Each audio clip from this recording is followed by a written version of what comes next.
நாளிலும் ஆண்டவருடைய மகிமையை நீங்கள் பார்ப்பீர்கள். முன்னாடி வாங்க, பின்னாடி இருக்கிற 4 பேர் அனாத மாதிரி உட்காருங்க. சபைன்னு சொன்னாலே நல்ல ஐக்கியம், சகோதரமாக இருக்கும். வாங்க பிரதர்ஸ், முன்னாடி வாங்க. நம்ம இங்கே எல்லாம் அண்ணன்மார்கள் தம்பிமார்கள் தான்.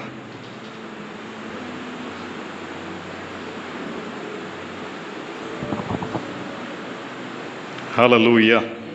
பக்கத்தில் இருக்கிறவங்களாம் பார்த்து கைகளை கொடுத்து அவங்களுக்கு ஒரு வாழ்த்துக்களை சொல்லுங்க. தூங்குறவங்கள கொஞ்சம் எழுப்பி விடுங்க.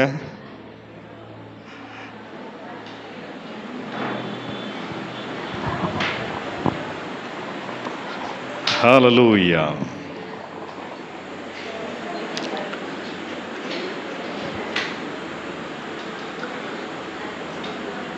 சரி, இன்றைக்கு ஞானஸ்தானத்தை ஏற்றுக்கொண்டு ஆண்டவருடைய பிள்ளையாக நான் பிறந்திருக்கிறேன் என்று பொது வெளியில் எல்லார் முன்பதாகவும் சாட்சி கொடுத்ததான பிள்ளைகளுக்காய் நம் ஆண்டவருக்கு நன்றி சொல்லுவோம். ஹல்லேலூயா. ரட்சிக்கப்பட்ட பிள்ளைகள் தான் ஞானஸ்தானம் எடுக்க வேண்டும். ஹல்லேலூயா. ஞானஸ்தானம் எடுப்பதினால் ஒருவன் ரட்சிக்கப்படுவதில்லை. ரட்சிக்கப்பட்டால், பாஸ்டர் ஐயா நான் ரட்சிக்கப்பட்டுட்டேன், இயேசுவை சொந்த இரட்சகராக நான் ஏற்றுக்கொண்டுட்டேன், அவர் என்னுடைய பாவங்களுக்காக மரித்து அடக்கம் பண்ணப்பட்டு 3ஆம் நாள் உயிரோடு கூட எழுந்தார், நான் பாவி, நான் அவரை விசுவாசிக்கும் பொழுது என்னுடைய பாவங்களிலிருந்து மன்னிப்பு பெற்று விடுதலை அடைந்து நித்திய ஜீவனை பரலோகத்தில் என்றென்றும் அவரோடு கூட வாழும்படியாக நான் விசுவாசித்து அறிக்கை செய்து பெற்றுக்கொண்டேன். ஆகியபடினால எனக்கு ஞானஸ்தானத்தை கொடுங்க அப்படின்னு உங்க பாஸ்டர் கிட்ட வந்து சொன்னீங்கன்னா அவர் கொடுக்க மாட்டேன்னு சொல்லவே முடியாது. ஏன்னா அது ஆண்டவருடைய திருவசனமா இருந்து கொண்டிருக்கிறது. கைகளை உயர்த்தி நன்றி சொல்லுங்க.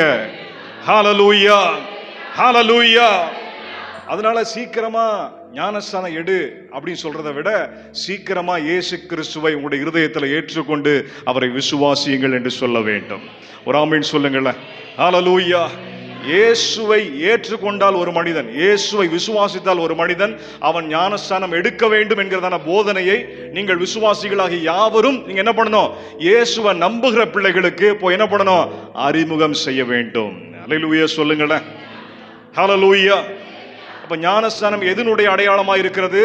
இயேசு கிறிஸ்துவனுடைய மரணத்துக்கும் உயிர்த்தெழுதலுக்கும் அது அடையாளமா இருக்கிறது. நான் என்னுடைய பாவங்களுக்காக இயேசுவோடு கூட மரித்தேன் என்பதனுடைய அடையாளமாய் நம்ம என்ன பண்றோம்? ஞானஸ்தான தொட்டில இறங்கி தண்ணியில நிக்கிறோம். அடக்கம் பண்ணப்பட்டேன் அவரோடு கூட என்பதனுடைய அடையாளமாய் நம்ம தண்ணிக்குள்ள மூழ்குகிறோம். ஒரு ஆமீன் சொல்லுங்களேன். இயேசு கிறிஸ்து உயிர்த்தெழுந்து என்னை பரிசுத்தமாய் மாற்றினார். அந்த நீதியை அறிவிக்கும்படியாக அவரோடு கூட நீதியிலே நாம் உயிர்ப்பிக்கப்படுகிறோம். ஒரு ஆமீன் சொல்லுங்களேன். ஹல்லேலூயா. அது எவ்வளோ பெரிய ரிலீஃப், எவ்வளோ பெரிய அது ஒரு இளைப்பாறுதல் தெரியுமா?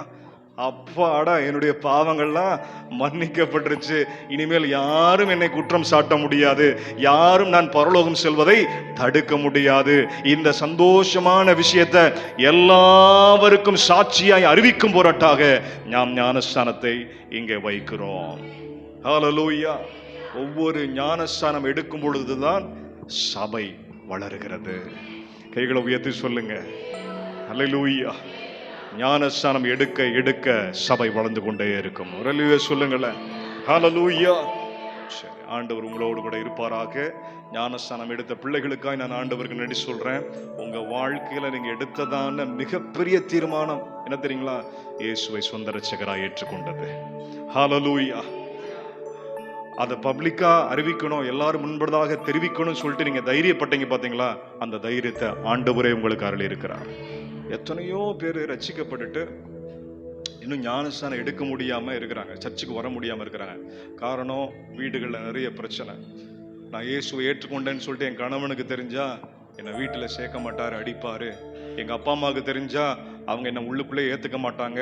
என்னுடைய சொந்தக்காரங்களுக்கு தெரிஞ்சா எங்களுடைய கம்யூனிட்டிலேயே எங்களுடைய ஜாதியிலேயே எங்களை தள்ளி வச்சிருவாங்க, ஒதுக்கி வச்சிருவாங்கன்னு சொல்லிட்டு எத்தனையோ பேர் மறைமுகமான கிறிஸ்தவர்களாக இருந்து கொண்டிருக்கிறார்கள். ஒரு சில நாடுகளில் பார்த்தீங்கன்னா வெளிப்படையாக தன்னை கிறிஸ்தவன் என்று சொல்லி காட்டிக்கொள்ள முடியாது. சில பகுதிகளில் தான் கிறிஸ்தவனாய் மாறிவிட்டேன் என்று தெரிந்தாலே அந்த இடத்துல உபத்திரவங்கள் பெருகி வரும். ஹல்லேலூயா.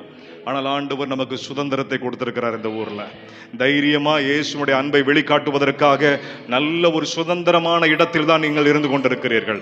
அதனால நீங்க என்ன பண்ணணும்? ஆண்டவருடைய நற்சாட்சியா இருக்கும்படியாக உங்களை சமர்ப்பிக்க வேண்டும். ஹல்லேலூயா, ஹல்லேலூயா.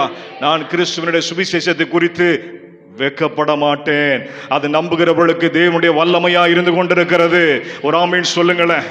ஹல்லேலூயா. கெட்டு போகிறவர்களுக்கு பைத்தியமா இருக்கிறது, ரட்சிக்கப்படுகிறதான எனக்கோ அது தேவனுடைய பலனா இருக்கிறது. ஹல்லேலூயா, ஹல்லேலூயா. அதனால சுவிசேஷத்தை குறித்து வெக்கப்படக்கூடாது, சுவிசேஷத்தை மறுதலிக்க கூடாது, சுவிசேஷத்தை மற்றவங்களுக்கு சொல்றதுக்கு தயங்க கூடாது. நம்மை ரட்சித்ததான சுவிசேஷத்தை, இயேசுவுடைய அன்பை மற்றவர்களுக்கு சொல்லும்படியாக இந்த மாலை வேளையில் உங்களை சமர்ப்பிக்க வேண்டும். ஹல்லேலூயா, ஹல்லேலூயா. வேலை செய்யற இடத்துல, படிக்கிற இடத்துல, ஐயா இயேசுதான் ஒரே வழி. நீங்க எவ்வளவு முட்டி மோதினாலும் சரி, நீங்க குதிச்சாலும் சரி, இந்த உலகத்திலிருந்து போனீங்கன்னா ஒரு வாழ்க்கை இருக்குது. அது ஒன்று நரகத்தில் கழிக்க வேண்டும், இல்லை என்று சொன்னால் பரலோகத்தில் கழிக்க வேண்டும். நீங்கள் எடுக்கிறதான தீர்மானம் உங்களுடைய இலக்கை, உங்களுடைய முடிவை மாற்றும். இயேசுவை ஏற்றுக்கொண்டால் நித்திய பரலோகத்தில் என்றென்றும் அவரோடு கூட, இயேசுவை ஏற்றுக்கொள்ளவில்லை என்று சொன்னால் நித்திய நரகத்தில் என்றென்றும் அவர் இல்லாமல். ஹல்லேலூயா, ஹல்லேலூயா. கடந்த வாரத்தில் எங்களுடைய தகப்பனாருடைய அண்ணன், அதாவது என்னுடைய பெரியப்பா, உங்க எல்லாருக்கும் ஒரு சிலருக்கு தெரிஞ்சிருக்கலாம், ஒரு சிலருக்கு தெரியாம இருக்கலாம், பாஸ்டர் ஐசக், உங்க எல்லாருக்கும் தெரியும் இல்லையா? அவர் இந்த லோகத்தை விட்டு மாற்றப்பட்டார். இருக்கிறீங்களா? அது வருத்தமான செய்தியா நல்ல செய்தியா? இந்த உலகத்திலே மிகப்பெரிய செய்தி, நல்ல செய்தி என்ன தெரியுங்களா? சந்தோஷமான செய்தி. ஒருவன் கிறிஸ்துவுக்குள் மரிப்பது. ஏன்னா அதுக்கப்புறம் இந்த உலகத்துல அவருக்கு பலவீனம் கிடையாது, நோய்கள் கிடையாது, பாவத்தோடு கூட உள்ளதான போராட்டம் கிடையாது, எந்த ஒரு உத்தரவாதத்துவம் நிறைவேற்ற வேண்டியதான கடமையும் கிடையாது. ஆண்டவரோடு கூட சந்தோஷமாய் சதா காலம் வாழும்படியாய் நமக்கு முன்பதாய் சென்று காத்து கொண்டிருக்கிறார். இந்த உலகத்தில் இருக்கும் பொழுதுதான் நமக்கு உபத்திரவம். ஒரு ஆமீன் சொல்லுங்களேன். மகிமைக்குள் சென்று விட்டால் ஒரு ஆமீன் முகமுகமாய் அவரோடு கூட என்றென்றும். அதனால மிகவும் மிகவும் சந்தோஷமா இருக்க வேண்டியதான ஒரு ஒரு ஒரு நாள் தான் ஒருவருடைய கிறிஸ்துவுக்குள் மரித்ததான ஒருவருடைய மரணம். இருக்கிறீங்களா? அவருடைய வாழ்க்கைக்காய் நன்றி சொல்ல வேண்டும். ஒரு ஆமீன் சொல்லுங்க. ஹல்லேலூயா. அதனால நம்ம சாவு எனக்கு ஆதாயம் என்று சொல்ல வேண்டும். எல்லாம் சொல்லுங்க. கிறிஸ்து எனக்கு ஜீவன், கிறிஸ்து எனக்கு ஜீவன். இந்த முத வார்த்தை இல்லாம ரெண்டாவது வார்த்தை உங்களுக்கு லாபமா இருக்காது. கிறிஸ்து என்னுடைய நித்திய ஜீவன், கிறிஸ்து என்னுடைய ஜீவன். சொல்லுங்க. கிறிஸ்துவினுடைய ரட்சிப்பு, கிறிஸ்துவினுடைய நித்திய ஜீவன், கிறிஸ்து என்னுடைய நீதி, கிறிஸ்து என்னுடைய பரிசுத்தம், கிறிஸ்து தான் எனக்கு எல்லாம். அவர் எனக்கு எல்லாமா இருப்பதினால் சாவு எனக்கு நஷ்டமல்ல, சாவு எனக்கு லாபமாகும். கைகளை உயர்த்தி சொல்லுங்க. அப்ப நமக்கு நஷ்டமாய் தோன்றுகிறதான உச்சத்தையே ஆண்டவர் நமக்கு லாபமாய் மாற்றி கொடுத்திருக்கிறார். மரணத்தை ஜெயித்து 3ஆம் நாள் உயிரோடு கூட எழுந்திருக்கிறார். ஒரு நாள் நாமும் உயிரோடு கூட எழுவோம். ஹல்லேலூயா. இந்த நம்பிக்கைய சுவிசேஷம் மட்டுமே நமக்கு தருகிறது. ஒரு அல்லேலூயா சொல்லுங்க. ஹல்லேலூயா. மரித்தோம் என்று சொன்னால் உயிர் தெழுவோம் என்கிறதான நம்பிக்கையும் நமக்கு வேண்டும். அதை சுவிசேஷம் நமக்கு தருகிறது. ஞானஸ்நானம் அதை தெரிவிக்கிறது, ஞானஸ்நானம் அதை பிரகடனப்படுத்துகிறது. ஒரு ஆமீன் சொல்லுங்க. ஹல்லேலூயா. அதனால சாவை பார்த்து பயப்பட வேண்டிய அவசியம் இல்லை. சாவு நம்மளை இனிமேல் கண்ட்ரோல் பண்ண முடியாது, சாவு நம்மளை கட்டுப்படுத்த முடியாது. சொல்லுங்க. சாவு என்னை, அந்த பயம் என்னிலிருந்து மாற்றப்பட்டு விட்டது. பயந்து பயந்து சாக வேண்டிய அவசியம் இல்லை. நாளைய தினத்தை குறித்து பயப்பட வேண்டிய அவசியம் இல்லை. என்னுடைய ஜீவன், என்னுடைய வாழ்க்கை அவருடைய கரங்களில் இருக்கு. ஹல்லேலூயா, ஹல்லேலூயா. கண்களை மூடி ஆண்டவருடைய சமூகத்தில் ஒரு நிமிடம் எல்லாரும் உங்களை தாழ்த்தி ஒப்பு கொடுத்து கொண்டிருங்க. ஒரு சிறிய பாடலுடைய ஒரே ஒரு ஸ்டான்ஸா மட்டும் நம்ம பாட போகிறோம். உங்களுடைய இருதயங்களோடு கூட ஆண்டவர் பேசுவாராக. ஹல்லேலூயா, ஹல்லேலூயா, ஹல்லேலூயா.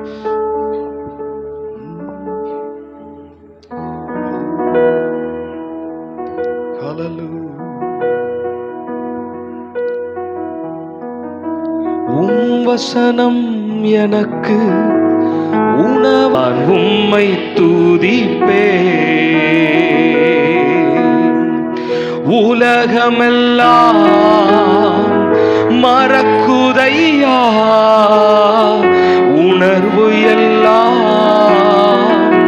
இனிக்குதையா. உலகமெல்லாம் மறக்குதையா, உணர்வு எல்லாம் இனிக்குதையா. உம் நாமம் துதிக்கையிலே ஏசையா, உம் அன்பை ருசிக்கையிலே, உம் நாமம் துதிக்கையிலே ஏசையா, உம் அன்பை ருசிக்கையிலே. கரங்களை தட்டி பாடுவோம். என் உயிரான உயிரான உயிரான இயேசு, என் உயிரான உயிரான உயிரான இயேசு, என் உயிரான இயேசு, என் உயிரோடு கலந்தி என் உயிரே நான் உம்மை துதிப்பேன். என் உயிரே நான் உம்மை துதிப்பேன். பாடுங்க பார்க்கலாம். என் உயிரான உயிரான உயிரான இயேசு, என் உயிரான உயிரான உயிரான இயேசு, என் உயிரான இயேசு, என் உயிரோடு கலந்தி என் உயிரே நான் உம்மை துதிப்பேன். என் உயிரே நான் உம்மை துதிப்பேன். என் உயிரே நான் உம்மை துதிப்பேன்.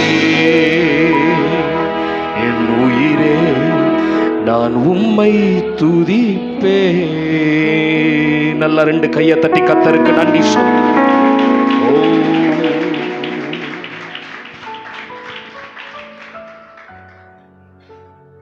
ஹல்லேலூயா.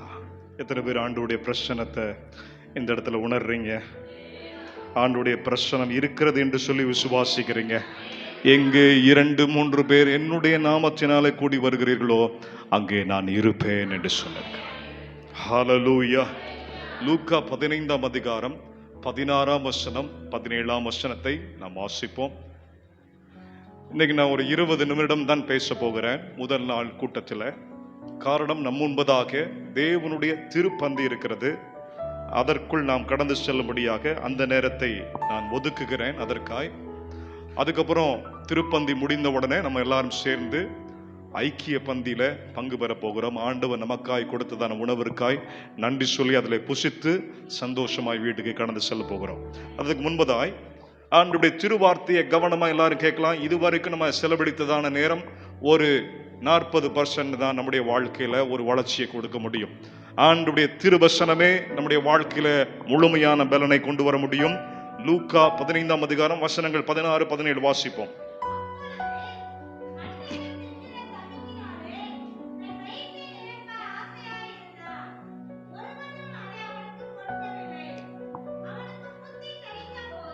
போதும். பன்றிகள் சாப்பிடுகிறதான உணவை அவன் சாப்பிட மனதாய் சந்தோஷமாய் இருந்தான். மறுபடியும் வாசிங்க அந்த இடத்த.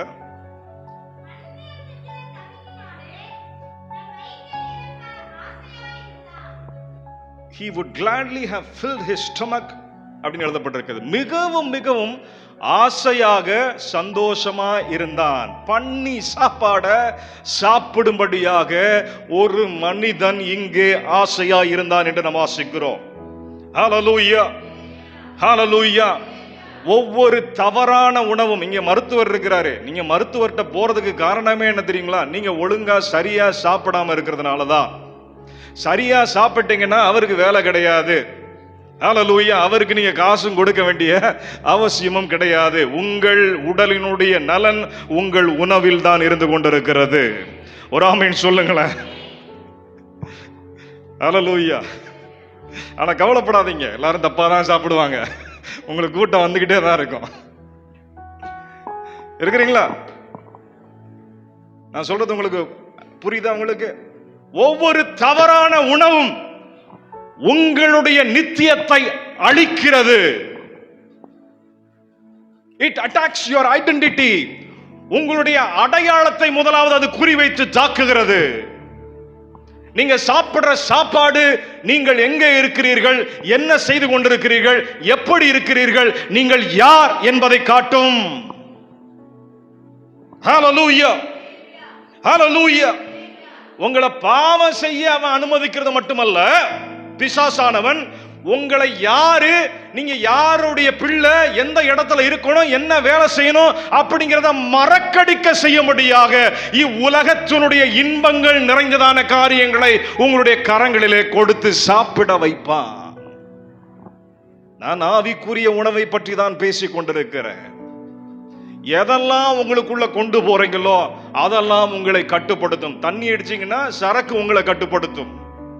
கெட்ட வார்த்தைகள், அசுத்த வார்த்தைகள் கேட்டுக்கும் மண்டையில அதை மூளைக்குள்ள கொட்டி வச்சீங்கன்னா அதுதான் உங்களுடைய வாழ்க்கையை கட்டுப்படுத்தி கொண்டிருக்கும்.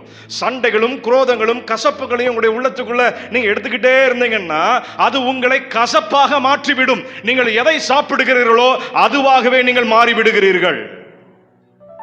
இருக்கிறீங்களா? ஹல்லேலூயா.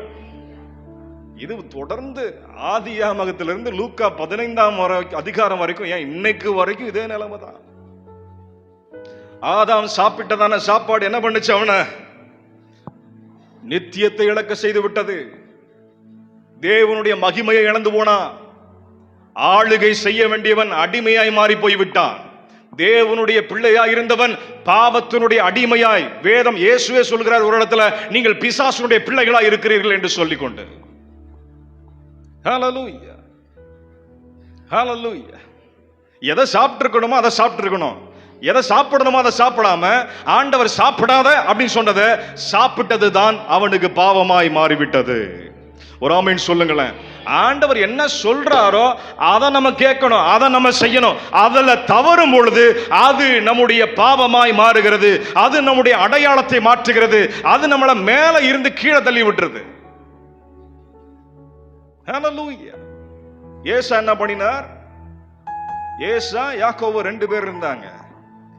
ஏசாவுக்கு ரொம்ப பசி. கொஞ்சம் கூளை யாக்கோபு கொண்டு வராரு திருட்டுத்தனமா. அந்த கூளை வாங்கி குடிப்பதற்காய் எதை இழந்து போனான் ஏசா? சத்தமா சொல்லுங்க. என்னைய இழந்து போனா அப்படின்னு என்ன அர்த்தம்? சேஷ்ட புத்திர பாகம்னா என்னன்னு தெரியுமா உங்களுக்கு? அப்பாவுடைய சொத்தெல்லாம் அடுத்து அவனுக்கு தான். அவன் நினைச்சிருந்தா பெரிய ஹோட்டலே கட்டி வச்சு, 5 ஸ்டார் ஹோட்டலே கட்டி வச்சு பல பேருக்கு சாப்பாடு கொடுத்து மகிமையாய் வாழ்ந்திருக்க முடியும். ஆனால் அற்ப சாப்பாட்டிற்காய் தன்னுடைய சேஷ்ட புத்திர பாகத்தை இழந்து போனா. கவனிக்கிறீங்களா? ஒரு சின்ன பசி, ஒரு சின்ன ஆசை, ஒரு சின்ன சபலம், ஒரு சின்ன இன்பம். எதை இழந்து போறீங்க? நீங்க எதை பெற்றுக் கொள்கிறீர்கள் என்பதை விட எதை இழந்து போகிறீர்கள் என்பதிலே மிகவும் கவனமா இருக்க வேண்டும். ஒரு சின்ன சபலம் தான். உன் பேர்ல இருந்ததான அன்பான மனைவி, உனக்கு இருக்கதான அழகான பிள்ளைகளுடைய பேரு, குடும்பத்தினுடைய நன்மதிப்பு, சமுதாயத்தில் இருக்க வேண்டிய நிலை, எல்லாவற்றையும் காலி பண்ணிடும். நீ என்ன பெற்றுக்கொண்ட? ஒரு 5 நிமிட சுகம். நீ என்ன இழந்தாய்? உயிருக்கு உயிராக உன்னை நேசித்ததான மனைவியினுடைய அன்பு, உன்னுடைய பிள்ளைகளுடைய எதிர்காலம், குடும்பத்தினுடைய நல்ல மதிப்பு 5 நிமிஷத்துல ஒரே நாள்ல மொத்தமா காலியா போச்சு. கவனிக்கிறீங்களா? ராமன் சொல்ல மாட்டேங்கிறீங்களா? தேவனுடைய பிள்ளைகள் ஆமோதிக்க மாட்டேங்கிறீங்களா? ஹல்லேலூயா, ஹல்லேலூயா. அப்பாவை விட்டு பிரிந்தால் தப்பான சாப்பாடு தான் உங்களுக்கு கிடைக்கும். இளைய குமாரன் அப்பாவை விட்டு பிரிந்து போனான். ஆசிகள் எல்லாம் எடுத்துக்கொண்டு அவன் மனம் போன போக்கிலே வாழ்ந்து எல்லாவற்றையும் இழந்து தகர்ந்து கடைசியில தவறான ஒரு உணவை சாப்பிடும்படியாக தவறான இடத்திலே இருந்து கொண்டிருக்கிறான். அவன் அப்பாவினுடைய பிள்ளை என்பதையும் மறந்து பண்ணி சாப்பிடுகிறதான சாப்பாடை சாப்பிடுறதுக்கு வெட்கப்படாம ஆசையா இருந்தான் என்று எழுதப்பட்டிருக்கிறது. கவனிக்க வேண்டும் பிரியமான தேவனுடைய பிள்ளைகளே. பல பேர் உங்களுடைய வாழ்க்கையில் இதைத்தான் நீங்கள் செய்திருக்கிறீர்கள். உங்களுடைய நிலை தெரியாமல் படிச்சு நல்லா வாழ்க்கையில் உயர்ந்து என்னென்னமோ பண்ணிருக்கலாம், சாதித்திருக்கலாம். ஆனா இன்பம், உலக இன்பம், இச்சைகள், காம இச்சைகள், செல்போன் அடிக்ஷன், நீங்க பார்க்கிறதான படங்கள், உள்ள இருக்கிறதான புகை, உள்ள போறதான சரக்கு, சண்டைகள், பொறாமைகள், ஒவ்வொரு காரியங்களும் உங்களை தீட்டுப்படுத்துகிறது, உங்களுடைய அடையாளத்தை மாற்றுகிறது. நீங்கள் யார் என்பதை அது தகர்த்து கொண்டே இருக்கிறது. உங்களுடைய நிலை மறந்து நீங்கள் இன்னொருவனாக செயல்பட ஆரம்பிக்கிறீர்கள். உங்களுடைய வாழ்க்கையில சந்தோஷத்தை எதுல தேடணுமோ அதை தேடாம விட்டுட்டு சந்தோஷத்தை தவறான காரியங்கள்ல நீங்க கண்டுபிடிக்க ஆரம்பிக்கிறீங்க. இதை மறப்பதற்காக இன்னும் அதிகமான பாவங்களை நீங்கள் செய்து கொண்டிருக்கிறீர்கள். இதுதான் என்னுடைய வாழ்க்கையாகவும் இருந்தது. ஹல்லேலூயா. ஆனால் எப்ப அப்பா கிட்ட வந்தனோ, எப்ப ஆண்டவரை இயேசு கிறிஸ்துவாய் சொந்த இரட்சகராய் கர்த்தராய் என்னுடைய வாழ்க்கையில நான் ஏற்றுக்கொண்டோனோ, அன்றிலிருந்து பாவத்தினால் பாதிக்கப்பட்டதான என்னுடைய வாழ்க்கைய சுவாவங்களை அப்பாவுடைய சாப்பாடாகிய திரு உணவாகிய வசனம் மாற்றத் தொடங்கியது. கைகளை உயர்த்தி சொல்லுங்க, நீங்கள் புதிதாய் பிறந்ததான குழந்தைகளை போல வளரும்படியாக திருவசனமாகிய களங்கமில்லாத ஞான பாலின் மேல் வாஞ்சையாய் ஆசையாய் இருக்க வேண்டும். கைகளை உயர்த்தி நன்றி சொல்லுங்க. பண்ணி சாப்பிடுற சாப்பாட்டு மேல ஆசை வராம இருக்கணும்னா அப்பா வீட்டினுடைய சாப்பாடு உங்களுக்கு ஆசையாய் இருக்க வேண்டும். பிசாசுடைய பெரிய பிரச்சனை தெரியுங்களா? கரெக்டா வசனம் தியானிக்கிற நேரத்தில் மட்டும்தான் உங்களை தூங்க செய்வார். வசனம் தியானிப்பது உங்களுக்கு இன்பமா இருக்காது. பாட்டுல மட்டும்தான் இன்பம். என்ன பாடணும்? வசனம் தான் இல்ல, அது வசனம் என்ன பண்ணுதாமா? வசனம் தியானிக்கும் போது என்ன நடக்குது? என்ன பாடுனீங்க? நீங்களே சொல்லிருங்க. வசனம் தியானிக்கையில் உணவுக்கெல்லாம் மறந்து தியானி உலகமெல்லாம் மறக்குதுயா. கவலை, கண்ணீர் எல்லாம் மறக்குது. தூங்கினாலும் மறக்கும். கண்ணு விழிச்சு பாத்தீங்கன்னா அடுத்து பழையபடி மறுபடியும் அதே கவலைகள், அதே பாடுகள். ஆனால் வசனம் உங்களுக்குள்ள போச்சுன்னா அது முதலாவது உங்களுக்கு சுத்தி இருக்கிறதான சூழ்நிலைகளை மாற்றுவதை காட்டிலும் முதலாவது உங்களை மாற்றுகிறது. ஒரு ஆமீன் சொல்லுங்களேன். ஐயா, கடல் மேல கப்பல் மிதக்குது, அப்படிதானே? கடல் மேல கப்பல் மிதக்குது அப்படிங்கிறதுக்காக கப்பல் கவலைப்படணுமா? இல்ல. எப்ப கப்பலுக்குள்ள தண்ணி வருகிறதோ அப்பதான் கப்பல் கவலைப்பட வேண்டும். இந்த உலகத்தில் உங்களுக்கு உபத்திரம் உண்டு, அதன் மேல் நீங்கள் மிதந்து கொண்டிருக்கிறீர்கள். அதனால் நீங்கள் கவலைப்பட வேண்டிய அவசியம் கிடையாது. எப்ப கவலை உங்களுக்குள்ள வருதோ அப்பதான் நீங்கள் உண்மையாய் கவலைப்பட வேண்டும். ஒரு ஆமீன் சொல்லுங்களேன். ஐயா, கப்பலை தன்னால ஆண்டவர் ஓட்டுவாரியா? கைகளை தட்டி ஆண்டவரை மகிமைப்படுத்துங்க. நீங்க பிரச்சனை மேலதான் மறந்துகிட்டு இருக்கிறீங்க. பிரச்சனைக்குள்ள நீங்க இருக்கலாம், ஆனால் பிரச்சனை உங்களுக்குள் வர நீங்கள் அனுமதிக்க கூடாது. ஒரு ஆமீன் சொல்லுங்களேன். கர்த்தருடைய வசனம் என்ன படுத்துறீங்களா? நமக்குள் இருக்கிறதான கவலைகளை புறம்பே தள்ளுகிறது, நமக்குள் இருக்கிறதான அசுத்தங்களை புறம்பே தள்ளுகிறது, நம்முடைய மனம் புதிதாய் மாறுகிறது. கைகளை உயர்த்தி ஆண்டவருக்கு நன்றி சொல்லுங்க. ஹல்லேலூயா. வசனத்தை நான் இரவும் பகலும் வசனமா இருந்தால் வாழ்க்கையில மாற்றம் வராது. வசனத்தை உட்கொள்ள வேண்டும், வசனத்தை சாப்பிட வேண்டும், வசனத்தின் மேல ஆசையா இருக்கணும். ஒரு ஆமீன் சொல்லுங்களேன். ஹல்லேலூயா, ஹல்லேலூயா, ஹல்லேலூயா. அப்ப நாம எதற்காய்? You are not created for wrong food. நீங்கள் தவறான சாப்பாட்டிற்காய் நீங்கள் சிருஷ்டிக்கப்படவில்லை. நீங்கள் நித்திய ஜீவனை தரும் சாப்பாட்டிற்காய் சிருஷ்டிக்கப்பட்டீர்கள். ஒரு ஆமீன் சொல்லுங்களேன். ஹல்லேலூயா, ஹல்லேலூயா. ஜீவ கனியை உண்டு பண்ணும்படியாக ஆண்டவர் ஜீவ சுவாசத்தை உங்களுக்குள் ஊதினார். கைகளை உயர்த்தி நன்றி சொல்லுங்க. ஹல்லேலூயா, ஹல்லேலூயா. அவரோடு கூட நீங்கள் இருக்கும்படியாய், அவருடைய மேசையில நீங்கள் இருக்கும்படியாய், அவரோடு கூட நீங்கள் ஐக்கியத்தில் பங்கு பெறும்படியாய் நீங்கள் சிருஷ்டிக்கப்பட்டீர்கள். அதைத்தான் என்ன பண்ணுகிறது? விழுந்து போன, தகர்ந்து போன, உடைந்து போன என்னை ஞானஸ்நானமும் கர்த்தருடைய பந்தியும் அவரிடத்தில் என்னை கிட்டி சேர்க்கிறது. ஒரு ஆமீன் சொல்லுங்களேன். இத இங்க வைக்கும் பொழுதெல்லாம் ஒண்ணு நீங்க ஞாபகத்துல கொண்டு வரணும். என்னது? I am at the right table. நான் சரியான மேசையின் முன்பதாக இருந்து கொண்டிருக்கிறேன். ஒரு ஆமென் சொல்லுங்களேன். சரியான சாப்பாடு முன்னாடி இருந்து கொண்டிருக்கிறேன். ஒரு ஆமென் சொல்லுங்களேன். ஹalleluya. இது பாஸ்டர் ப்ரிப்பேர் பண்ணல. இது பாஸ்டர் உங்களுக்கு இந்த ரசத்தையும் ஒரு அப்பத்தையும் பிச்சு தான் வைக்க முடியும். ஆனால் இதற்குள் இருக்கிறதான அந்த சத்தியம் என்ன தெரியுங்களா? ஆண்டவருடைய சரீரம் உங்களுக்காய் தகர்க்கப்பட்டிருக்கிறது. நானே ஜீவ அப்பமாய் இருக்கிறேன், என்னை சாப்பிடுகிறவன் ஒருபோதும் மரிப்பதில்லை என்று இயேசு சொன்னார். என்னுடைய திரு ரத்தம் உனக்காய் சிந்தப்பட்டிருக்கிறது. இதை நீ உட்கொள்ளும் பொழுது, இதை உன்னுடைய வாழ்க்கையில் நீ எடுத்துக்கொள்ளும் பொழுது, உன்னுடைய பாவங்கள் எல்லாம் கழுவி நீதிமானாய் நீங்கள் மாற்றப்படுகிறீர்கள். கைகளை உயர்த்தி நன்றி சொல்லுங்க அப்பாவுக்கு. அல்லேலூயா சொல்லுங்க. ஹalleluya. 15-16 மறுபடியும் வாசிங்க. He would gladly have filled his stomach with the sports that the swine ate. வாசிங்க.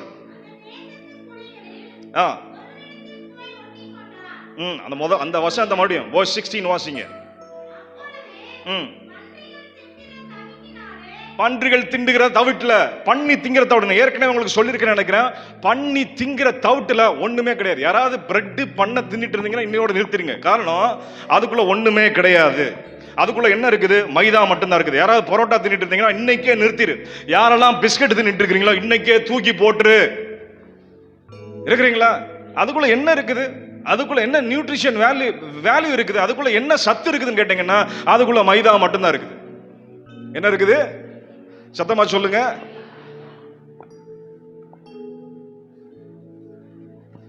ஐயா, சத்தான உணவுப் பொருட்களை சாப்பிடணும் இல்லையா? பன்னி போடுற தவுட்டுல என்ன சத்து இருக்கு? ஒண்ணுமே கிடையாது. ஒண்ணுமே கிடையாது. அதுல உயிர் இல்லை. என்ன இல்ல? ஊட்டச்சத்துக்கள், உயிர் காக்கும் மருந்துகள். ராமேன் சொல்லுங்களேன். அப்ப சாப்பாட்டுல உயிர் இருக்க வேண்டும். எல்லாம் சொல்லுங்க. என் வசனம் ஜீவன் உள்ள ஆவியா இருக்கிறது என்று சொன்னார். ராமேன் சொல்லுங்களேன். கைகளை உயர்த்தி சொல்லுங்க. வசனம் ஜீவனா இருக்குதா? அது போய் தன்னுடைய வேலையை செய்யுமா? வெறுமன திரும்பி வருமா? அது எதற்காய் அனுப்பப்பட்டதோ அந்த வேலையை செய்யும்படியாக நகர்கின்ற உயிர் உள்ளதாய் இருந்து கொண்டிருக்கிறது. சாப்பாடு எங்கேயாவது மூவ் பண்றதை பார்த்துருக்கிறீங்களா? சாப்பாடு தன்னால நடந்து போறதை பார்த்துருக்கிறீங்களா? உங்க வாழ்க்கையில வசனத்தை நீங்க பார்ப்பீங்க. ஒரு ஆமீன் சொல்லுங்களேன். வசனம் என்னும் சாப்பாடு. ஹalleluya, ஹalleluya. என்னுடைய ஆவி, ஆத்துமா, சரீரம், கணுக்கள், தசைகள், நரம்புகள், செல்கள் எல்லாவற்றிலும் அது ஊடுருவி பாய்ந்து சென்று வகை வகையாக பிரித்து என்ன செய்ய வேண்டுமோ அந்த வேலையை அதை செய்யும்படியாக தேவனுடைய வல்லமையுள்ள ஜீவனுள்ள வசனமாய் வார்த்தையாய் இருக்கிறது. ஆண்டவருடைய வாயிலிருந்து அது புறப்பட்ட பொழுது சிருஷ்டித்தது, பூமியை உண்டாக்கினது, சூரியனை உண்டாக்கினது. ஹalleluya. வெளிச்சத்தை ஸ்தாபித்தது, பூமியை அஸ்திவாரம் போட்டது. ஹalleluya. வசனம் உன்னுடைய வாழ்க்கையை மாற்றும். மறந்து போயிடாதீங்க. இவ்வசனத்திலிருந்து உன் வாழ்க்கை தூரமா இருந்துச்சுன்னா நீ தவறான இடத்துல இருக்கிறன்னு அர்த்தம். ஒரு ஆமென் சொல்லுங்களேன். ஹalleluya.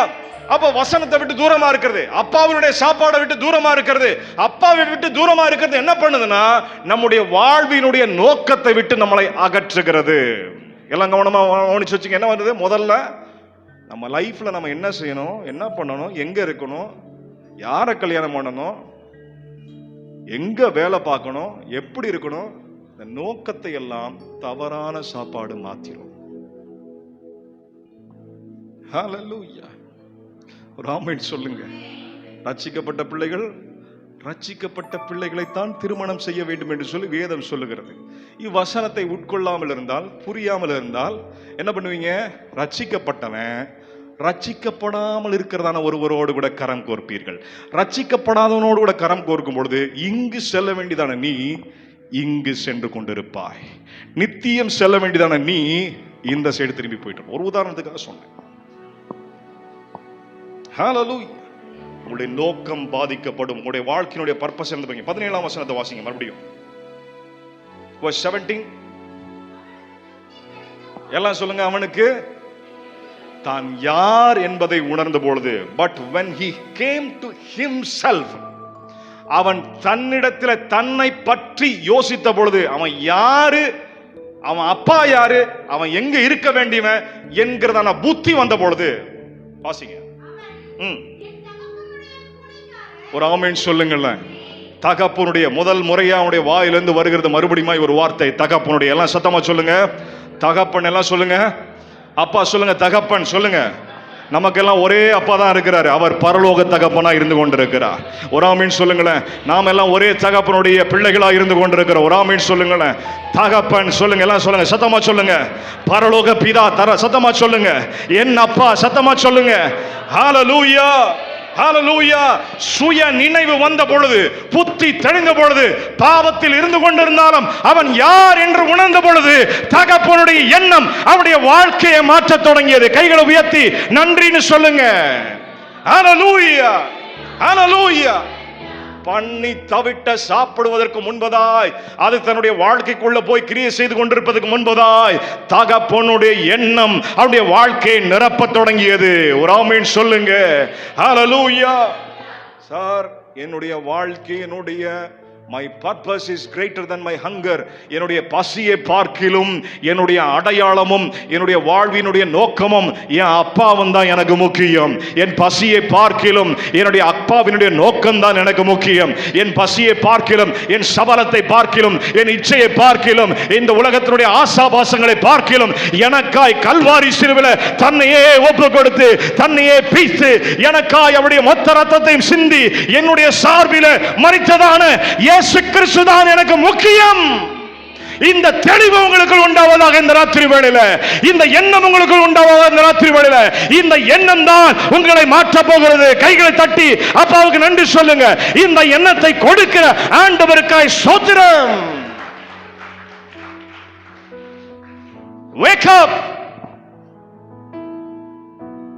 சுய நினைவு அடையுங்கள். வசனம் மயக்க ஊசி அல்ல. வசனம் உன்னுடைய மயக்கத்தை தழுவிக்கிறது. வசனம் உன்னை உயிர்ப்பிக்கிறது. வசனம் ஆவியா இருக்கிறது, உன்னை மாற்றும். வேண்டாயா, பண்ணி சாப்பாடு எனக்கு வேண்டாம். எவனும் வந்து சொன்னது கிடையாது பண்ணி சாப்பிடாதன்னு சொல்லிட்டு. ஆனால் தனக்குள்ளே ஒரு முடிவெடுக்கிறான், இனி எனக்கு இது வேண்டாம், நான் வேற சாப்பாடு சாப்பிட வேண்டியவன். ஹல்லேலூயா. ஆண்டவருக்கு நன்றின்னு சொல்லுங்க. எனக்கு இந்த பாவக்குழி வேண்டாம், இந்த அசிங்கமான நிலை வேண்டாம். சகதியிலும் சேரிலும் சட்டைகள் கிழிக்கப்பட்டு என்ன அவமானப்படுத்திய பாவம் வேண்டாம். எனக்கு இன்பத்தை தந்தது, ஆனால் முடிவில் என்னை மரணத்துக்கு நேராக இழுத்து சென்று கொண்டிருக்கிறது. என்னுடைய வாழ்வினுடைய நோக்கத்தை மாற்றிவிட்டது, என்னை அசிங்கப்படுத்தி விட்டது, என்னை யார் என்கிறத அடையாளமே தெரியாமல் மாற்றிவிட்டது. இது எனக்கு வேண்டாம் என்று சொல்லுகிறார். 22 வாசிங்கய்யா. ஒரு ஆமீன் சொல்லுங்களேன். அது திரும்பி வந்த கதையெல்லாம் உங்களுக்கு தெரியும், நான் அதுக்குள்ள போக விரும்பல. இன்னைக்கு நமக்கு என்ன தேவையோ அதை தான் நான் வாசிக்க விரும்புகிறேன். அப்பா அவனிடம் திரும்பி வந்த பொழுது அப்பா அவனுக்காய் காத்து கொண்டிருப்பதை அவன் அறிந்தான். ஒரு ஆமீன் சொல்லுங்களேன். உங்க அப்பா உங்களுக்காக சாப்பாடு போட எப்பொழுதுமே காத்து கொண்டிருக்கிறார். இந்த மேசை உங்களுக்காக எப்பொழுதுமே காத்து கொண்டிருக்கிறது. நீதான் திரும்பி வர வேண்டும், நீதான் திரும்பி வர வேண்டும். இது உனக்காய் ஆயத்தப்படுத்தி வைக்கப்பட்டிருக்கிறது. நீதான் ஆயத்தத்தோடு கூட வர வேண்டும். நீதான் அதனிடத்தில் கடந்து வர வேண்டும். உன்னை ஆயத்தப்படுத்துகிற தேவனுக்காய் ஸ்தோத்திரம். என்னை கழுவி என்னை சுத்திகரிக்கிற தேவனுக்காய் ஸ்தோத்திரம். இந்த சாப்பாட்டிலே பங்கு பெறும்படியாய் எனக்கு தகுதி கொடுக்கிறதான தேவனுக்காய் ஸ்தோத்திரம். This is my food. இது என் உரிமையாய் இருக்கிறது, இது என் சுதந்திரமாய் இருக்கிறது. இதற்காகத்தான் நான் படைக்கப்பட்டிருக்கிறேன். இதற்காகத்தான் ஆண்டவர் என்னை ரட்சித்திருக்கிறார். கைகளை தட்டி நன்றி சொல்ல வேண்டும்.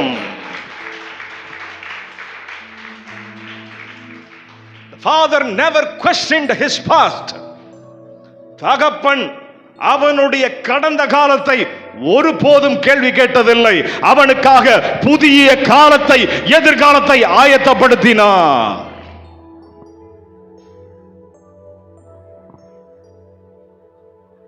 இந்த உலகத்துல நீங்க செஞ்ச தப்புகளை எடுத்து சொல்லுவாங்க, உங்களை காயப்படுத்துவாங்க, உங்களை குற்றப்படுத்துவாங்க. உண்மைதான், அதெல்லாம் சகித்துத்தான் ஆக வேண்டும். காரணம், அதை நான் செய்திருக்கிறேன். நான் சிங்கமா வாழ்ந்திருக்கிறேன், விபச்சாரத்தில் பிடிபட்டிருக்கிறேன், தண்ணி அடிக்கும் பொழுது பிடிபட்டிருக்கிறேன், அசுத்தமான வார்த்தைகளை பேசும் பொழுது பிடிபட்டிருக்கிறேன். அது ஜனங்களுக்கு தெரிந்து விட்டது, சபைக்கு தெரிந்து விட்டது, சபை போதகருக்கு தெரிந்து விட்டது, விசுவாசிகளுக்கு தெரிந்து விட்டது, கணவனுக்கு தெரிந்து விட்டது, என் பிள்ளைகள் என் மனைவிக்கு தெரிந்து விட்டது. நான் வாழ தகுதியற்றவனாய் இருக்கிறேன். அப்பாவிடம் வந்த பொழுது உலகத்தில் அவன் பெற்றதான அனுபவம் வேறு.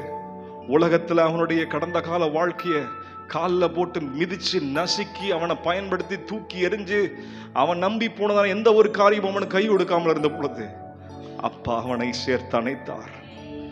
அப்பா அவனுக்கு ஒரு எதிர்காலத்தை கொடுத்தார். பழைய வாழ்க்கையை குறித்து ஒரு வார்த்தை கூட பேசல. காணாமல் போயிருந்தான், நான் அவனை கண்டுபிடித்து விட்டேன். என் மகன் எனக்கு திரும்பி கிடைச்சிருக்கிறான், அதுதான் எனக்கு பெருசு. அவன் செஞ்சதெல்லாம் எனக்கு மேட்டரே கிடையாது, அவன் எனக்கு கிடைச்சிருக்கிறான், அதை விட பெரிய சந்தோஷம் எதுவுமே கிடையாது என்று சொல்லி உங்களை செலிப்ரேட் பண்ணுகிறதான, உங்களை தூக்கி வச்சு கொண்டாடுகிறதான ஒரு அப்பா வீட்டிலே நீங்கள் இருந்து கொண்டிருக்கிறீர்கள். ஒரு அப்பாவினுடைய மேசையில நீங்கள் இருந்து கொண்டிருக்கிறீர்கள். நீங்கள் இந்த சாப்பாடை கொண்டாட வரவில்லை, இந்த சாப்பாடு உங்களை கொண்டாடும்படியாய் ஆயத்தப்படுத்தி வைக்கப்பட்ட இருக்கிறது. கையை தட்டன்னு நினைச்சீங்க, தட்டிருங்க, நன்றி சொல்லிருங்க. Your past loses its strength when you come to the Father. தகப்பனிடத்தில் வரும்பொழுது உன்னுடைய கடந்த காலம் தன்னுடைய வல்லமையை உன்னுடைய வாழ்க்கையில இழக்கிறது. புதிய ஒரு எதிர்காலம் உங்களுக்கு உண்டாகிறது இயேசுவின் நாமத்தினாலே. ஹalleluya. உன்னை குற்றப்படுத்துகிறதான காரியங்களை இன்றோடு கூட முற்றுப்புள்ளி வைத்து ஆண்டவருடைய சமூகத்தில் வந்துவிடு. அத வாசிங்கம்மா. அந்த என்ன சாப்பாடு கொடுக்கிறாரு அப்பா, அத வாசிங்க, முடிச்சிருவோம். என்னையா சத்தமா வாசிங்க. டாக்டர்ட்டே கேட்பான், ஐயா நீங்க பண்ணு சாப்பிடுவீங்களா இல்ல கொளுத்த கன்றை சாப்பிடுவீர்களா? ஐயா கொளுத்த கன்றில் எல்லாமே இருக்குது, எல்லா அமினோ ஆசிட்ஸ் இருக்குது, எல்லா புரோட்டீன் இருக்குது, எல்லா சத்துக்களும் இருக்கிறது. பண்ணி சாப்பாட்டுல ஒண்ணுமே கிடையாது. மெலிஞ்சு போய் குறுகி போய் பலவீனத்தோடு கூட வரும்பொழுது கொளுத்த கன்றை ஆயத்தப்படுத்தி புசிக்க வைக்கிறார். கைகளை உயர்த்தி சொல்லுங்க, உங்களுக்காய் அடிக்கப்பட்டதான கொளுத்த கன்றுக்காய் நன்றி சொல்லுங்கள். ஒரு ஆமென் சொல்லுங்க. எல்லா உயிர் சத்துக்களும் அடங்கியதான ஆண்டவரே தன்னை உங்களுக்காய் கொடுத்திருக்கிறார். ஒரு ஆமென் சொல்லுங்க, ஒரு ஆமென் சொல்லுங்க. ஹalleluya, ஹalleluya, ஹalleluya, ஹalleluya. அது என்ன பண்ணுடைய வாழ்க்கையில பலத்தை கொண்டு வருகிறது. ஒரு ஆமென் சொல்லுங்களேன். ஆண்டவருடைய சமூகத்தில் ஆண்டவருடைய சாப்பாடு சாப்பிடும் பொழுது, ஆண்டவருடைய வசனத்தை உட்கொள்ளும் பொழுது, ஆண்டவருடைய வசனம் சொல்லுகிறதான சுவிசேஷத்தை உங்களுடைய வாழ்க்கையில நீங்கள் அபியாசப்படுத்தும் பொழுது it brings strength. அது உங்களுக்கு பலத்தை கொண்டு வருகிறது. அது இழந்து போனதான சந்தோஷத்தை கொண்டு வருகிறது, இழந்து போனதான உறவை புதுப்பிக்கிறது, நன் மதிப்பை கொண்டு வருகிறது. ஒரு ஆமென் சொல்லுங்க. கைகளை உயர்த்தி ஆண்டவரை மகிமைப்படுத்துங்க. ஹalleluya, ஹalleluya, ஹalleluya. நல்ல Dress போட்டு நல்ல ரிங்க போட்டு விட்டு நல்லபடியா அவனை ரெடி பண்ணி அவனை சாப்பிட வைக்கிறார். கைகளை தட்டி தேவனை மகிமைப்படுத்துங்க. இதை ஏன் சொல்றேன்னா, பிரியாணி எல்லாம் செஞ்சு வச்சுட்டு சாக்கடைக்குள்ள உளுந்தெரிஞ்சிட்டு வந்து சாப்பிடுவீங்களா? உங்க அப்பா அம்மா உங்களுக்கு சாப்பாடு போட்டு கொடுப்பாங்களா? உங்க அப்பா அம்மா என்ன பண்ணுவாங்க? முதலாவது உங்களை கழுவி உங்களை சுத்திகரித்து, ஒரு ஆமென் சொல்லுங்களேன், உங்களை நல்லபடியா மாத்தி உங்களுக்கு சாப்பாடு போடுவாங்க. ஒரு ஆமென். அதைத்தான் ஆண்டவர் செய்ய விரும்புகிறார். நீ என்ன சூழ்நிலை இருந்தாலும் எனக்கு கவலை கிடையாது. இந்த ராத்திரி வேளையில உன்னை கழுவி சுத்திகரிக்கும்படியாக, உன்னுடைய பாவங்களை கழுவி சுத்திகரிக்கும்படியாக, உன்னை மன்னிக்கும்படியாக, உன்னுடைய நோக்கத்தை மாற்றும்படியாக, இழந்து போனதான சந்தோஷத்தை திருப்பி கொடுக்கும்படியாக ஆண்டவர் ரெடியா இருந்து கொண்டிருக்கிறார். Hallelujah. You just come as you are. நீ எப்படி இருக்கிறாயோ அப்படியே வந்தால் போதும். அந்த தீர்மானத்தை மட்டும் எடுத்தால் போதும். ஒரு ஆமென் சொல்லுங்களேன். ஹalleluya. இந்த வசனத்தை எல்லாரும் சொல்லலாமா? ஹalleluya. நீர் என் பகைவருக்கு எதிராய், எல்லாம் சொல்லுங்க, நீ என் பகைவனுக்கு எதிராய், என் குற்றச்சாட்டுக்கு எதிராய் ஒரு பந்தியை ஆயத்தப்படுத்தி என் தலையை எண்ணெயினால் அபிஷேகம் பண்ணி உயர்த்துகிறேன். என் பாத்திரம் நிரம்பி வழிகிறது. சத்தமா சொல்லுங்க, என் பாத்திரம் நிரம்பி வழிகிறது. ஞானஸ்தானம் எடுத்த பிள்ளைகளே, இதுவரைக்கும் தவறான இந்த உலகத்தினுடைய சாப்பாடை நீங்க சாப்பிட்டு இருந்துக்கலாம். ஆனால் இன்று முதல் முறையாக இதுல நீங்க பார்ட்டிசிபேட் பண்ண போறீங்க. முதல் முறையாக தேவ சபையோடு கூட இதில் ஐக்கியப்பட போறீங்க. இது உங்களுடைய வாழ்க்கையில இதுவரைக்கும் இல்லாத சந்தோஷத்தை, பலத்தை உங்களுடைய வாழ்க்கையில கொண்டு வரும். ஆண்டவர் எனக்காய் தகர்க்கப்பட்டார், எனக்காய் அவருடைய ரத்தத்தை சிந்தினார், அதில் நான் விசுவாசத்தோடு கூட பங்கு பெறும் பொழுது அது என் வாழ்க்கையை ஆசீர்வதிக்க போகிறது. ஹல்லேலூயா! கையை தட்டி தேவனை மகிமைப்படுத்துங்க. நன்றி சொல்லுங்க ஆண்டவருக்கு. ஹல்லேலூயா, ஹல்லேலூயா. இனிமேல் நான் பண்ணி சாப்பாட சாப்பிட வேண்டிய அவசியம் கிடையாது. நான் இனி அப்பாவினுடைய பிள்ளையாய் அப்பாவினுடைய சாப்பாடை நான் சாப்பிட போகிறேன். ஒரு ஆமென் சொல்லுங்க. ஹல்லேலூயா, ஹல்லேலூயா. ஆண்டவர் எனக்கு விடுதலை கொடுத்தார். எல்லாம் சொல்லுங்க, சத்தமா சொல்லுங்க. ஆண்டவர் என்ன கொடுத்தாரு? விடுதலை கொடுத்தார். இதுக்கு முன்னாடி எங்க இருந்தேன்? ஜெயில இருந்தேன். எங்க இருந்தேன்? பாவம் என்கிறதான ஜெயில், பாவம் என்கிறதான அடிமைத்தனம். அடிமைத்தனத்தில் இருக்கிறதான என்ன போய் பரிசுத்தமாறு பரிசுத்தமாறு பரிசுத்தமாறுனா நான் எப்படி இருக்க முடியும்? ஒரு திருடனை கூட்டு போய் ஜெயில வச்சு நாலு மிதிக்கிறதுனால அவன் வளர்ந்திருந்த முடியுமா? மாற முடியுமா? சொல்லுங்க, சொல்லுங்க, சத்தமா சொல்லுங்க. முடியுமா? நியாயப்பிரமாணம் எனக்கு பரிசுத்தமா இருக்க சொன்னது. ஆனால் என் ஜெயில் கேட்டாது திறந்து விடல. என் இயேசு என்ன பண்ணினார் தெரியுமா?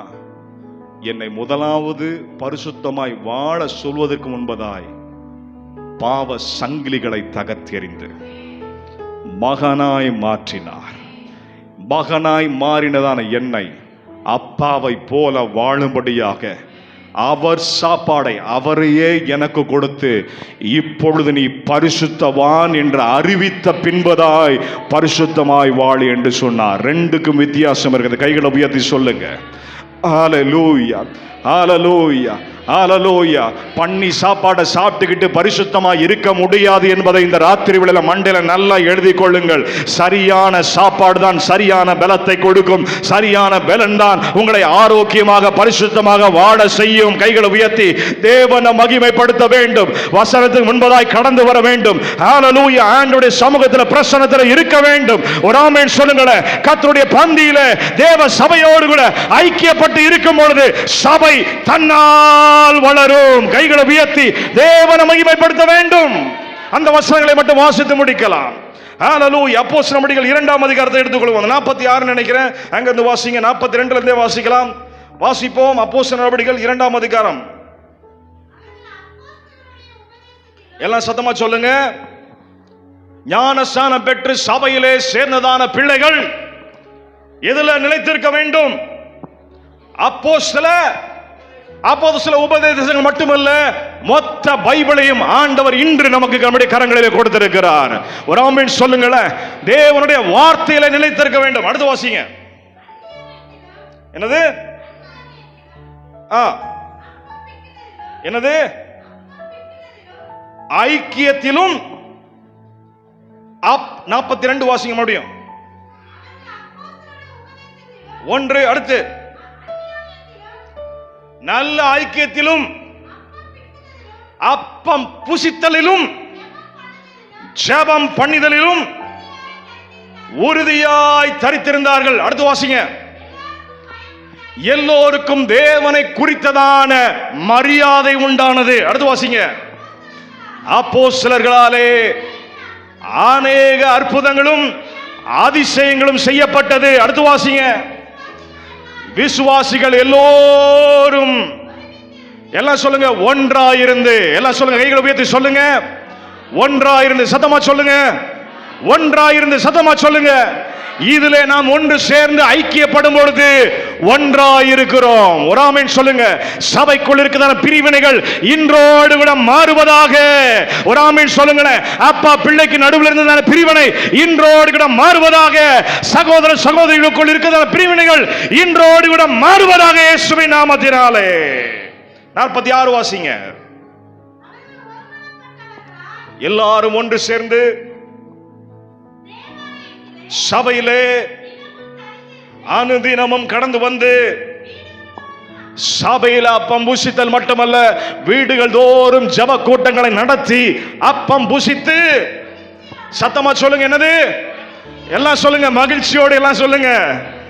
மகிழ்ச்சியோடும் கபடமில்லாத இருதயத்தோடும் என்ன பண்ணாங்க? நல்லா சாப்பிட்டு தேவனை துதித்து எல்லார்கிட்டையும் நல்ல மதிப்பு பெற்றார்கள். அதனால் என்ன ஆனதுங்கிறத தான் கடைசியா வாசிக்க போறோம். வாசிங்க எல்லாம் சொல்லுங்க. ரட்சிக்கப்படுகிறவர்களை சொல்லுங்க. எல்லாம் சொல்லுங்க. ரட்சிக்கப்படுகிறவர்களை சத்தமா சொல்லுங்க. ரட்சிக்கப்படுகிறவர்களை, ஞானஸ்நானம் எடுப்பவர்களை சத்தமா சொல்லுங்க. ஞானஸ்நானம் எடுப்பவர்களை, இன்னும் சத்தமா ஞானஸ்நானம் எடுப்பவர்களை அனுதினமும் கர்த்தர் புதுப்பட்டி சபையிலே சேர்ப்பாராக, சேர்ப்பாராக. அப்பம் விட்டு அந்யோன்யத்தில் இருந்து, ஐக்கியத்தில் இருந்து ஜெபித்து சந்தோஷமாய் ஆராதனை செய்து கொண்டிருக்கும் பொழுது சபையிலே ஆத்துமாக்களை ஆண்டவர் சேர்ப்பார். கைகளை தட்டி ஆண்டவருக்கு மகிமை செலுத்துவோம். சபை வளர்ச்சியை ஒருவனும் தடை செய்ய முடியவில்லை. ஒரு உபத்திரவம் அவர்களை மேற்கொள்ள முடியவில்லை. உபத்திரவத்தின் நடுவிலே சபை வளர்ந்து கொண்டிருந்தது. கைகளை நல்லா தட்டுங்க பிரதர்ஸ். ஹalleluya. எத்தனை பேர் சந்தோஷமா இருக்கிறீங்க? ஒரு ஆமென் சொல்லுங்க. ஹalleluya. ஞானஸ்நானம் எடுத்தவங்க மட்டும் கை தூக்கி காட்டுங்க பார்க்கலாம். ரட்சிக்கப்பட்டு முழுகல் ஞானஸ்நானம் எடுத்தவர்கள் மட்டும் கை தூக்குங்க. Almost everyone. அவங்க மாத்திரம் எழுந்திருங்க. அவனுடைய சமூகத்தில் எழுந்திருங்க.